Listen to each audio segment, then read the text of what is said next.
Olha aí, pessoal, poucos dias atrás foi apresentado o PL da anistia, né? Foi no dia 10 de setembro, agora poucos dias atrás mesmo, né? Foi apresentado pelo senhor Rodrigo Valadares, do União do Sergipe, né? Que traz, como o nome sugere aqui, né? Como um PL da anistia, um perdão para os envolvidos na questão do 8 de janeiro, que hoje estão sob a mão pesada, pesadíssima do senhor Alexandre de Moraes, mão de ferro dele, né?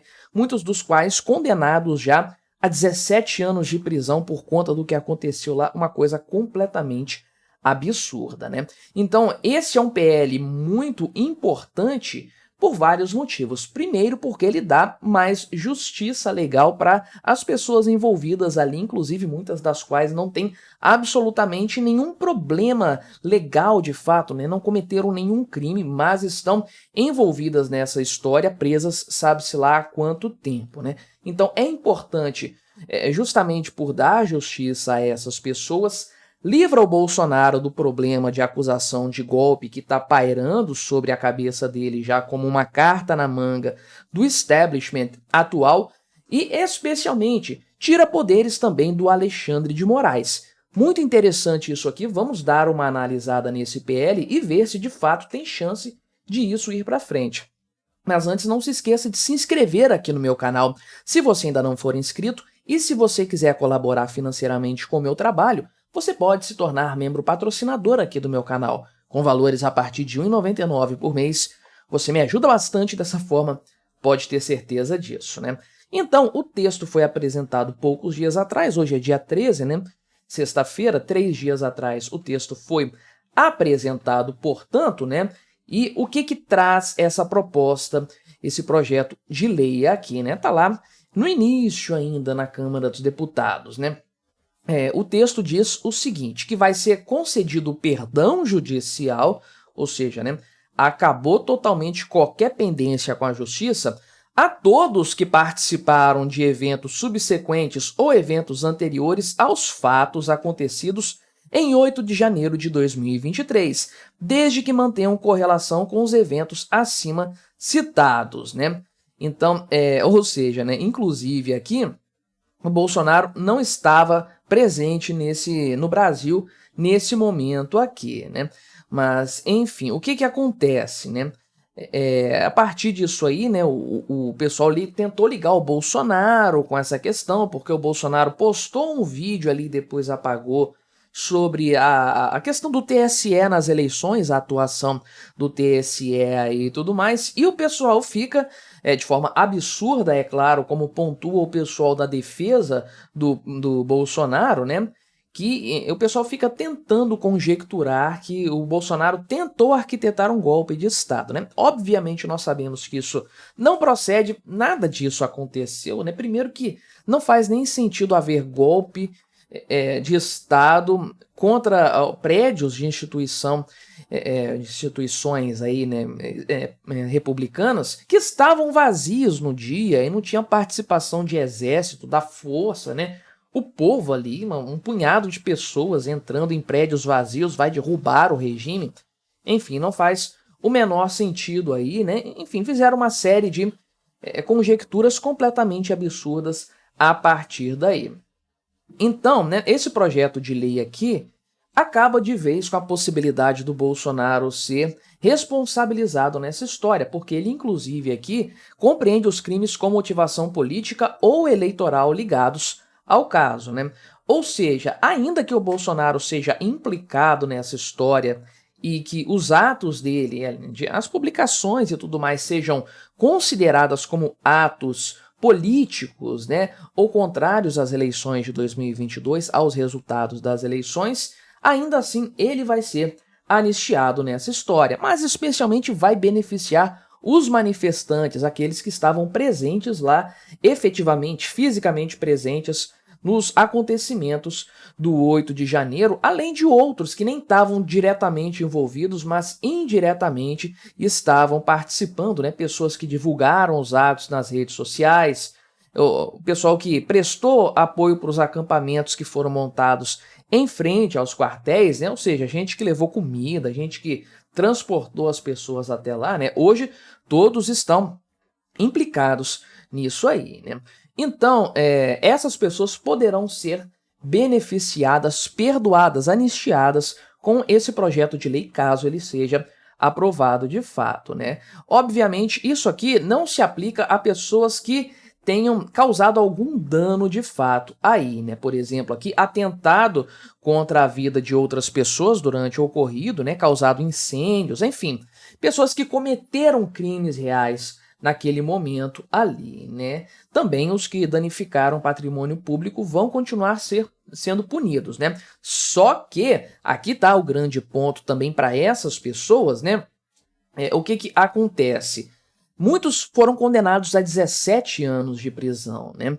Na pior das hipóteses, com essa lei aqui, os que efetivamente cometeram algo é outro ponto importante, porque os indivíduos vão ter que ser individualizados, né? É até engraçado falar isso do ponto de vista jurídico, porque é óbvio, mas os crimes aqui, passíveis de punição caso esse projeto de lei seja aprovado, não são crimes coletivos, que nem existe isso na prática, né?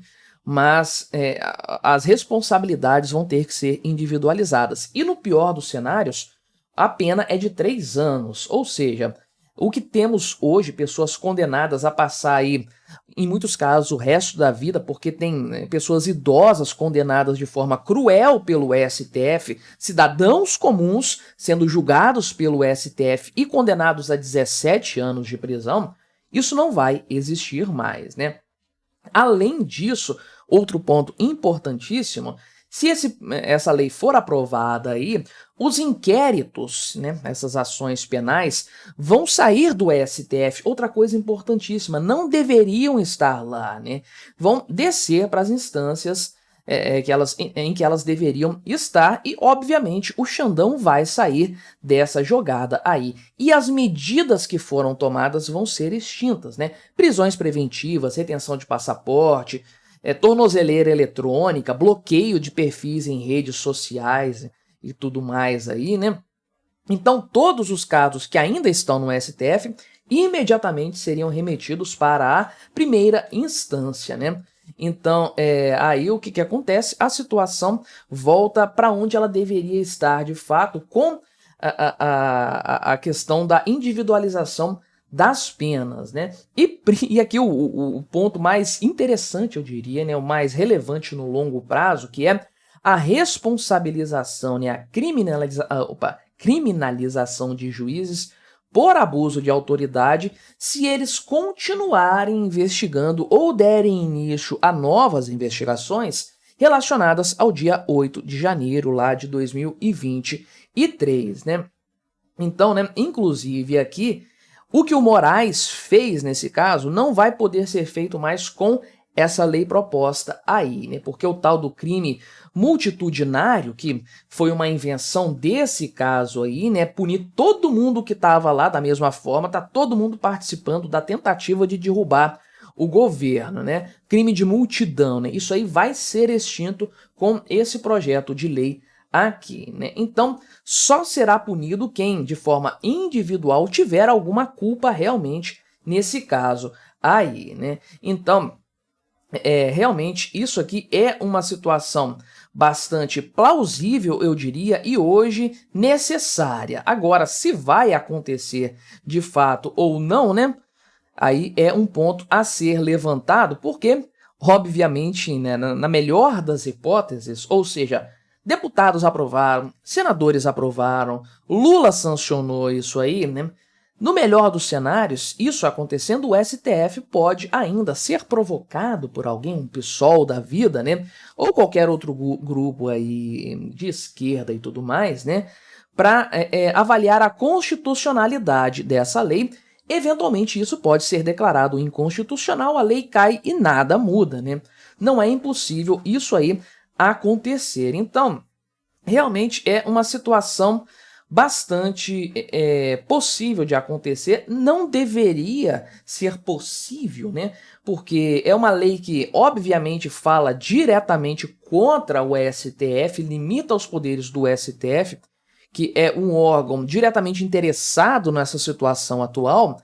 Então o STF sequer poderia julgar isso, né? Se houvesse moralidade de fato, né, a Suprema Corte. Mas não há. A gente sabe que não há. Isso aqui vai ser algo politizado. Aliás, já é politizado, vai se manter dessa forma, né? Então, acreditar que esse projeto de lei aqui poderia chegar ao ponto de ser aplicado na prática e todos esses casos descerem para a primeira instância e o Xandão perder o controle disso, e todo mundo que está preso hoje ser solto, todo mundo ficar com a ficha limpa novamente na justiça aí, e o Bolsonaro não ser acusado de golpe nem nada do tipo, é uma forçação acreditar que isso vai acontecer, né? Quem dera, seria um lampejo de moralidade e de justiça neste país que carece de ambas as coisas, né? Agora, só o início desse projeto já poderia ser um bom termômetro, pelo menos do poder legislativo, né? Porque caso os deputados votem essa questão